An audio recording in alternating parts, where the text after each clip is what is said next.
Halo, selamat datang di channel Ruang Taktik. Di video kali ini, kita akan analisis pertandingan Liga 1 antara PSS Sleman menghadapi tamunya Persija Jakarta. Persija berhasil mencuri poin penuh dari Maguwo Harjo Stadium, markas PSS Sleman. Macan Kemayoran yang tampil tanpa striker murni mampu bermain dominan terutama di babak pertama dan berhasil melesakkan 3 gol ke gawang PSS. Cairnya pergerakan 3 pemain depan, Gayos, Rio Matsumura, dan Rico Simanjuntak ditambah set play atau pola serangan yang ciamik dari Thomas Doll menjadi kunci Persija dalam membongkar pertahanan PSS. Bagi Persija, ini merupakan kemenangan ketiganya dari 6 laga yang sudah dijalani dan menjadikan tim ibu kota tersebut menduduki puncak klasemen sementara. Sedangkan bagi PSS, kekalahan semakin memperburuk catatan tim berjuluk Super Elja di awal musim kali ini, yang mana mereka nggak pernah merasakan kemenangan di 5 laga terakhir, dan saat ini terjerembab di posisi ke-15. Nah, penasaran dengan bagaimana taktik yang diterapkan oleh Thomas Doll? Let's go, kita bahas sama-sama. Pelatih asal Jerman Thomas Doll masih menggunakan pakem 3 back dan menempatkan Firza Andika yang berposisi asli sebagai fullback menjadi back tengah sebelah kiri. Witan juga masih dipertahankan sebagai wingback kiri. Lini tengah diisi oleh Sahrian Abimanyu sebagai gelandang bertahan dan Hanif Syahbandi yang berperan sebagai gelandang box to box. Di depan, trio Gayos, Rico, dan Rio Matsumura menjadi tumpuan serangan Persija. Menariknya, 3 lini depan ini diisi oleh pemain yang bertipikal pemain tengah, bukan striker. Sementara itu di kubu PSS, pelatih Marian Michael menggunakan formasi 4-3-3. Lini depan ditempati oleh 2 pemain asing, Keisano, Yeven Bokavsili, dan 1 pemain lokal, Ricky Cawor, yang ditopang oleh Kim Jeffrey, Jonathan Bustos, dan Wahyudi Hamisi sebagai 3 gelandang di tengah.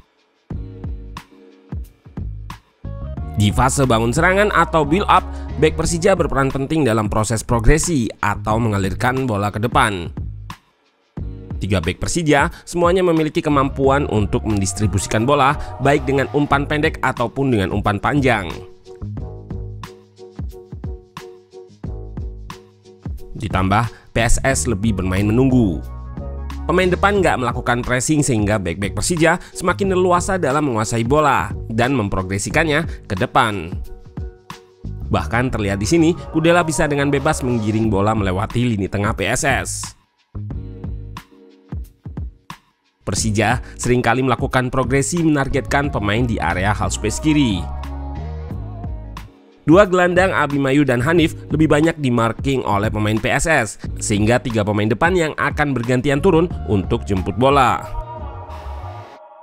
Dimainkannya Firza yang bertipikal fullback menjadi center back membuat shape build up Persija bisa bervariasi. Selain 3 back sejajar, anak asuh Thomas Doll ini juga bisa membentuk shape 4 pemain di lini pertama dengan Firza yang melebar ke area fullback. Fase bangun serangan berjalan cukup lancar, beralih ke fase menyerang. Secara natural, dengan pakem 3-4-3-nya, Persija memiliki keunggulan kelebaran dengan 2 wingbacknya di masing-masing koridor sayap. Keunggulan ini bisa dimanfaatkan untuk mengubah arah serangan atau switch play saat pertahanan lawan rapat di sisi bola. Terlebih dengan PSS yang menggunakan pakem 4 back. Persija bisa menang jumlah dengan backline PSS saat Witan dan Rio Fahmi naik ke depan. Dengan keunggulan jumlah ini, tim asal ibu kota tersebut bisa dengan mudah menembus pertahanan PSS. Salah satu caranya adalah dengan menarik fullbacknya melebar sehingga terbuka ruang di antara fullback dan center back yang akan diekspos oleh pemain Persija di area half space.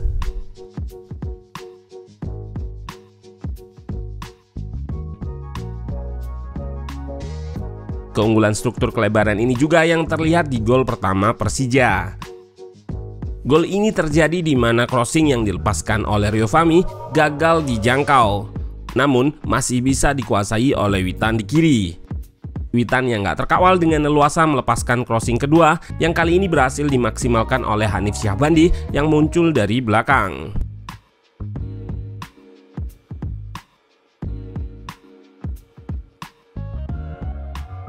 Gol ketiga juga berawal dari Persija memanfaatkan kelebarannya untuk membuka pertahanan PSS.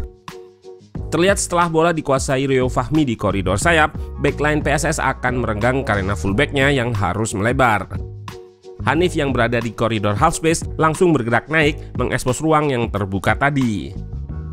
Pergerakan Hanif diikuti oleh gelandang bertahan PSS, yaitu Kim Jeffrey, dan terbuka ruang di tengah yang langsung diekspos oleh Rico. Di sini, skema third man run yang sangat rapi dijalankan oleh Persija. Hanif sebagai orang ketiga berhasil menerima trupas yang diakhiri dengan cutback kepada Rio Matsumura di tengah.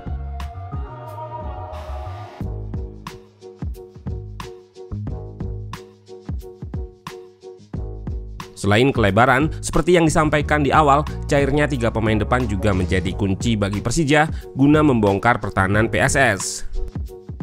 Ketiganya nggak terpaku dengan posisi dan bisa bergantian bergerak turun ataupun melebar, yang mana ini cukup menyulitkan pertahanan PSS.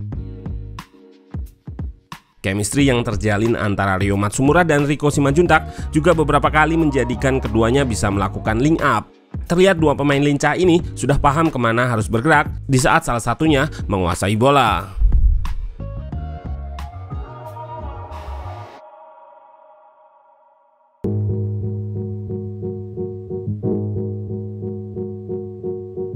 Selain karena set play attacking atau pola serangan yang rapi dari Persija, pertahanan PSS yang nggak begitu rapi juga menjadi faktor lain yang menyebabkan kekalahan.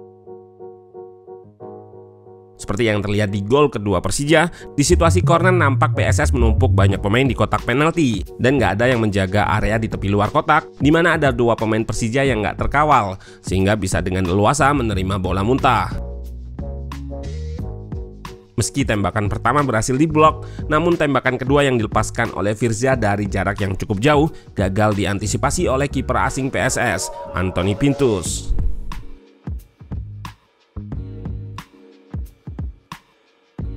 Saat bertahan, modifikasi taktik dilakukan oleh Thomas Doll.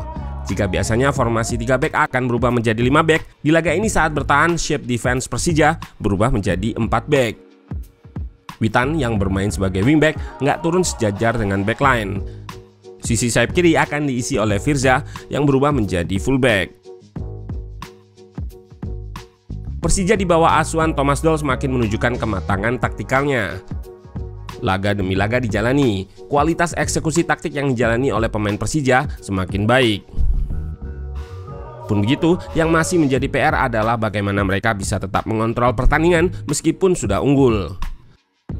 Di 2 laga terakhir melawan Persebaya dan PSS kali ini, pada babak kedua Persija terlihat selalu kehilangan kontrol pertandingan yang menyebabkan tim lawan memiliki momentum untuk melakukan serangan.